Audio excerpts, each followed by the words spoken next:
আগে শুরু করছি আমাদের আজকের প্রযোজনা ছুটি। রবীন্দ্রনাথ ঠাকুরের গল্প অবলম্বনে ছুটি। সম্পাদনা, রচনা ও নির্দেশনা রাজা দে। অভিনয় জয়ন্তী দাস, সুদীপ্ত মৃধা, পূজা কুণ্ডু, সুলতা সরকার, রাজা দে ও সৌমিলি পাল। আবহ পূজা কুণ্ডু। আবহ প্রক্ষেপণ বর্ণালী মণ্ডল। প্রযোজনা কাকিনাড়া শিল্পাঙ্গন নাট্য সংস্থা। শুরু করছি আমাদের আজকের প্রযোজনা ছুটি। গ্রামে বালকদের সর্দার বলতে একজনই নাম, ফটিক। বাড়িতে মা বাঘা দিদি আর ভাই মাখনলাল। আর এই নিয়ে মাখনলালের সাথে সব সময় ফটিকের দহরম মহরম লেগেই থাকে। এমনই একদিনে সর্দার ফটিক তার দলবল নিয়ে কি করবে নদীর পাড়ে ভেবে পাচ্ছিল না। কি খেলা যায়? এমন সময় ফটিকের দলবলের একজন বলে ওঠে, অনেকটা সময় অতিবাহিত হলো, কিন্তু খেলার জন্য নতুন কোনো উপকরণ বা নতুন কোনো খেলার চিন্তা কিছুই যেন মাথায় আসছে না। সর্দার ফটিক, কি খেলবো আজকে আমরা? আমার মাথায় নতুন একটা পরিকল্পনা এসেছে। নতুন পরিকল্পনা? নতুন খেলা? কি বলো বলো। ফটিক সামনের কাঠের গুড়িটির দিকে নির্দেশ করে বলল, আজকে একটি নতুন খেলা খেলি। ওই যে সামনে কাঠের গুঁড়িটা দেখতে পাচ্ছিস, চল সেটাকে আমরা কোথাও গড়িয়ে নিয়ে যাই। তাহলে তো যে ব্যক্তির ওই কাঠ প্রয়োজন, তাহলে তার অসুবিধা হবে তো। আরে তার সেই অসুবিধা দেখে তো আমরা আনন্দ পাবো। বাহ, দারুণ প্রস্তাব, দারুণ প্রস্তাব। তাহলে তাই হোক, তাই হোক, তাই হোক।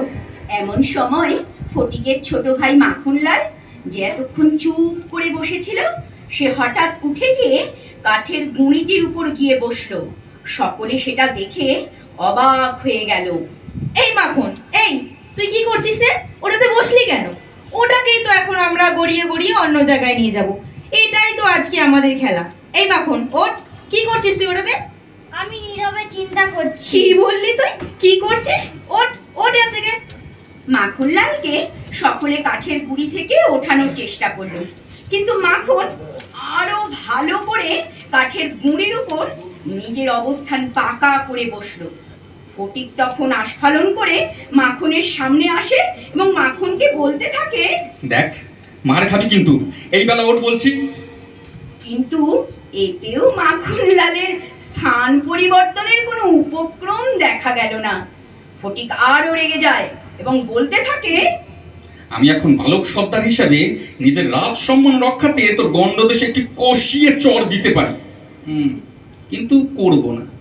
ইচ্ছা করলে আমি তোকে শাসন করতে পারি, কিন্তু করব না। এই কথা শুনে সকলে ফটিকের মুখের দিকে তাকিয়ে থাকে এবং ফটিক সবাইকে বলতে থাকে তার মাথায় আরো একটি এর থেকে ভালো খেলার উদয় হয়েছে। সবাই জিজ্ঞাসা করতে থাকে, কি সেই খেলা? কি খেলা? কি খেলা? ফটিক সকলের দিকে একটু তাকিয়ে এবং রহস্যময় উত্তেজনা তৈরি করে বলে, মাখনকে শুদ্ধ এই গুড়িটা গড়াতে আরম্ভ করি, চল। বালকেরা কোমর বেঁধে খেলার জন্য প্রস্তুত হলো, কিন্তু মাখন এখনো কাঠের গুঁড়ির ওপর নির্বিকার চিত্তে বসে থাকলো এবং সকলে মিলে কাঠের গুঁড়িটা ঠেলতে থাকে এবং মুখে শব্দ করতে থাকে, মারো ঠেলা হেইয়ো, শাবাশ জওয়ান হেইয়ো। কিন্তু কাঠের গুঁড়ি একটু গড়াতে মাখন ভূমিসাৎ হয়ে যায়। সকলে অত্যন্ত আনন্দিত হয়ে ওঠে, কিন্তু ফটিক যেন একটু ভয় পায়। ফটিক ব্যস্ত হয়ে মাখনকে তুলে ধরতে চায়। মাখন প্রচন্ড রাগে ক্ষুব্ধ হয়ে নিজেই গা ঝাড়া দিয়ে উঠে এসে প্রচন্ড রাগে ফটিকের উপর ঝাঁপিয়ে পড়ল, তাকে অন্ধভাবে মারতে থাকলো এবং তার নাকে মুখে আঁচার কেটে দিল এবং শেষে কাঁদতে কাঁদতে চলে গেল। ফটিক এই ঘটনায় প্রচন্ড ভয় পায় এবং সেই সময় নদীর ঘাট থেকে অর্ধবয়সী আগন্তুক ভদ্রলোক এলেন। তিনি বালকদের দিকে এগিয়ে আসেন ও জিজ্ঞাসা করেন, আচ্ছা আচ্ছা, এই যে তোমরা, আচ্ছা শুনছো, বলছি ওই চক্রবর্তীদের বাড়িটা কোথায় বলতে পারো? সকলে ফটিকের দিকে তাকায়, কারণ উত্তরটা তাদের সর্দারকেই দিতে হবে। ফটিক অনির্দিষ্ট পথ নির্দেশ করে সেই ব্যক্তিকে বলল। ওই হতা। আগন্তুক অবাক হয়ে ফটিকের পথ নির্দেশের দিকে তাকিয়ে থাকে এবং ফটিককে জিজ্ঞাসা করে, কোথা মানে মানে কোথা জানি না। ফটিক পূর্বের মতো কাশের তৃণ চিবোতে থাকে। আগন্তুক ভদ্রলোক বিরক্ত হয়েছেন। এমন সময় ফটিকদের বাড়ির পরিচারিকা বাঘাবাগদি তাকে মায়ের কাছে নিয়ে যাওয়ার জন্য আসে। ফটিক দাদা, ও ফটিক দাদা, মা ডাকতিছে। যাব না। যাবে না? চলো বলছি। এই বলে বাঘাবাগদি ফটিককে বলপূর্বক আর কোলা করে তুলে নিয়ে যায় এবং তার মায়ের কাছে বাড়ির বাইরে থেকেই চিৎকার করতে থাকে, মা, মা, এই যে ফটিককে নিয়ে এসেছি মা। ফটিকের মা অগ্নিমূর্তি হয়ে সোজা ফটিককে প্রশ্ন করল, এই, তুই আবার তুই মাখনকে মেরেছিস? না না, মারিনি। এর মিথ্যে কথা বলছিস? না, কখনো মারিনি। মাখনকে জিজ্ঞাসা করো। হ্যাঁ মেরেছে। এই কথা ফটিকের সহ্য হয় না। সে দ্রুত গিয়ে মাখনকে এক সশব্দ চর কষিয়ে দেয়। ফের মিথ্যে কথা। ফটিকের মা এই দৃশ্য দেখে প্রচন্ড রেগে যায় আর অগ্নিমূর্তি ধারণ করেন। এত বড় সাহস! তুই আমার গায়ে হাত তুলিস? না না। ঠিক এই সময় সেই আগন্তুক ভদ্রলোক এলেন, যার সাথে নদীর ধারে ফটিকের দেখা হয়েছিল। ফটিক ও তোর মায়ের রাগারাগির দৃশ্য তার চোখে পড়ে। কি চলছে তোদের এসব? ফটিকের মা আগন্তুক ভদ্রলোককে দেখে আনন্দে অভিভূত হয়ে পড়েন, তার দিকে এগিয়ে যান। ও মা, দাদাজি, তুমি তুমি কখন এলে? বলে গড় হয়ে ফটিকের মা আগন্তুক ভদ্রলোককে প্রণাম করলেন। একদম আসতে পারিনি বুঝলি। সেই তোর বিয়ের পর যে পশ্চিমে কাজে এলাম, আর এই এলাম, তার মধ্যে তোর দুটি ছেলে হয়েছে, সে সংবাদ কিন্তু আমি পেয়েছি বুঝলি। তা কোথায় কোথায় তোর গুণধর পুত্র দুটো? তার মধ্যে একটি তো তোমার সামনেই আছে দাদা। হুম, এই হলো ফটিক। আমার হাড় মাস সব জ্বালিয়ে খেলো জানো তো দাদা। বড় জ্বালাতন করে ছেলেটা। তা তুমি সেই না যার সাথে আমার নদীর ঘাটে দেখা হয়েছিল? এর সাথে তো আমার আগেই আলাপ হয়ে গেছে বুঝলি। ফটিকের মামা বেশ কিছুদিন থাকার পর বাড়ির উদ্দেশ্যে রওনা দেবে। এমন সময় ফটিকের মা দাদাকে আরো কিছুদিন তার বাড়িতে থাকার কথা বলেন। দাদা, তুমি এতদিন পর এলে, মাত্র কটা দিন থাকলে, দেখো আজ আবার চলেও যাচ্ছ। বলি আর কটা দিন থেকে গেলে পারতে না? না না, উপায় নেই রে, একদম উপায় নেই, যা কাজের চাপ বুঝলি। কিন্তু এই যে এই ফটিক বাঁদর যে আমাকে জ্বালিয়ে মারবে গো দাদা। তুমি এ কটা দিন ছিলে, তাই এই বাঁদরটা বিশিষ্ট বালকের মতো আচরণ করেছে। কিন্তু তুমি চলে গেলেই আবার দেখবে লেজ গজাবে, বাঁদর হয়ে গাছে চড়বে।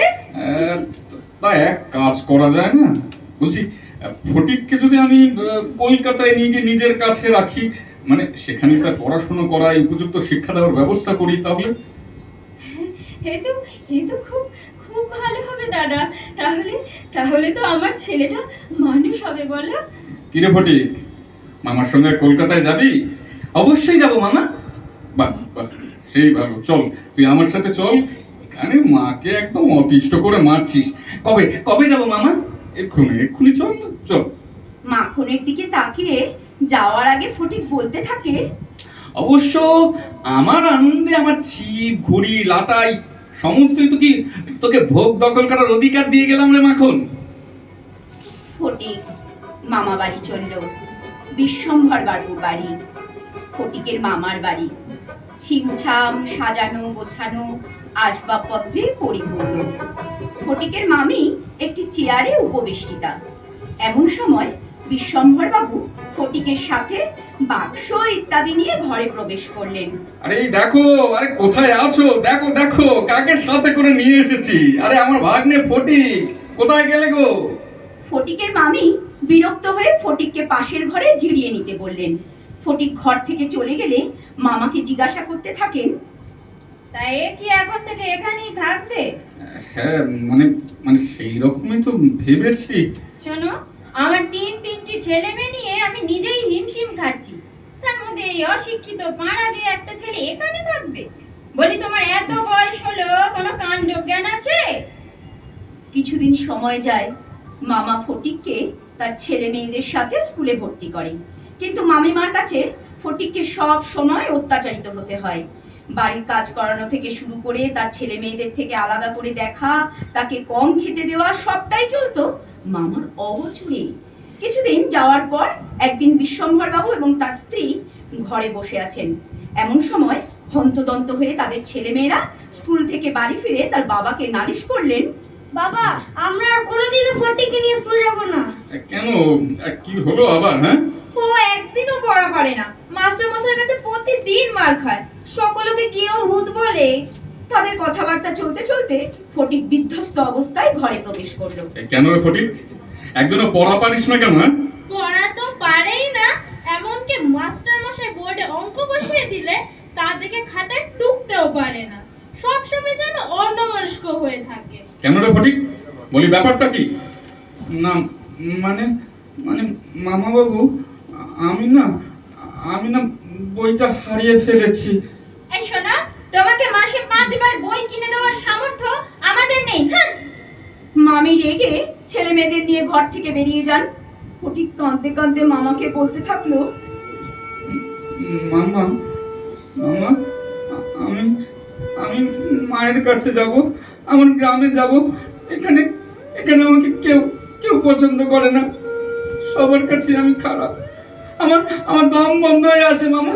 আমি আমি বাড়ি যাব, আমি মাখনের কাছে যাব। হ্যাঁ আচ্ছা আচ্ছা, যাবি যাবি, নিশ্চয়ই যাবি। কার্তিক মাসে তোর ছুটিটা পড়ুক, তারপর নিয়ে যাবো তোকে। হ্যাঁ, বেশ কয়েকদিন কেটে যায়। একদিন বিশ্বম্ভর বাবু এবং তার স্ত্রী সোফাতে বসে আছেন। এমন সময় বিশ্বম্ভর বাবুর 3 ছেলে মেয়ে স্কুলে যাওয়ার জন্য উদ্যত হয়ে ঘরে প্রবেশ করলো। কিরে সব কোথায়, স্কুলে চললি তো? হ্যাঁ বাবা। তা ওই ফটিক যাচ্ছে না আজকে স্কুলে? আচ্ছা, তাকে তো দেখছি না তোদের সাথে। না বাবা, ওর নাকি জ্বর হয়েছে, শুয়ে আছে। আর স্কুলে গেলেও তাকে সঙ্গে নিয়ে আমরা স্কুলে যেতাম না। সে কি ফটিকের জ্বর?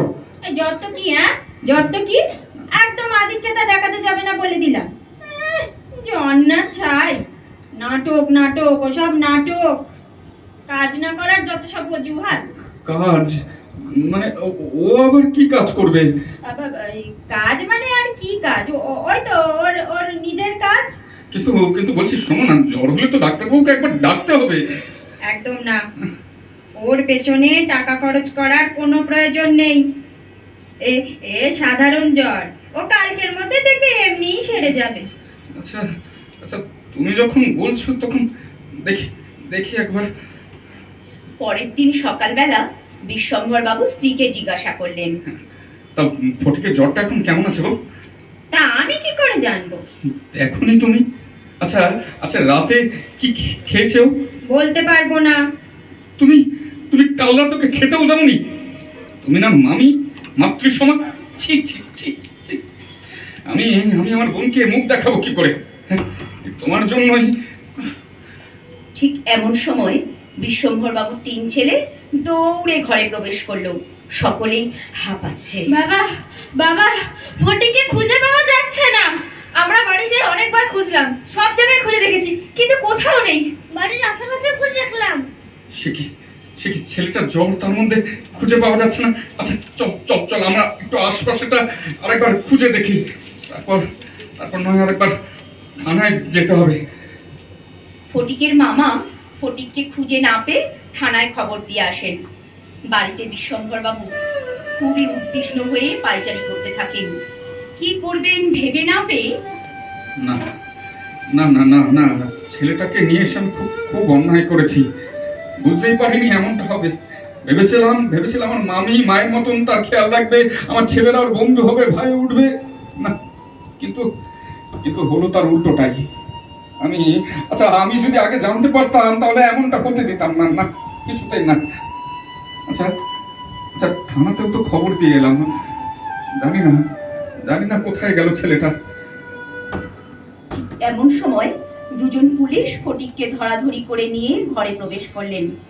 ফটিক প্রায় অচেতন, মুখে শুধু মা মা বলে ডাকছেন। পুলিশ বিশ্বম্ভরবাবুর সামনে সোফায় ফটিককে শুয়ে দিয়ে বললেন, ছেলেটি প্রচন্ড অসুস্থ, মনে হয় প্রচন্ড বৃষ্টিতে ভিজেছে, সম্ভবত নিউমোনিয়া, তাই তাড়াতাড়ি ওর মাকে খবর দিন। বলেই বিশ্বম্ভরবাবুর উত্তরে অপেক্ষা না করে দুজন পুলিশ ঘর ত্যাগ করলেন। বিশ্বম্ভরবাবু ধীরে ধীরে ফটিকের দিকে এগিয়ে গেলেন, আর ফটিক মা মা করে বিড়বিড় করতে থাকে জ্বরের ঘোরে। মা মা মা আমার আমার এখনো এখনো এখনো ছুটি হয়নি মা। মা আমি আমি আমি মায়ের কাছে যাব। হ্যাঁ ফটিক, হ্যাঁ ফটিক, তুই তুই মায়ের কাছে যাবি। দাঁড়া দাঁড়া, এক্ষুনি এক্ষুনি তোকে তোর মাকে আনানোর ব্যবস্থা করছি। বিশ্বম্ভরবাবু তার বোন ফটিকের মাকে ডাক পাঠালেন। মাখনকে নিয়ে মা তড়িঘড়ি করে চলে আসেন দাদার বাড়ি। ফটিকের মা এসে দেখেন ফটিক শুয়ে মা মা করছেন। ফটিকের মা ছেলের এই অবস্থা দেখে কাঁদতে থাকেন।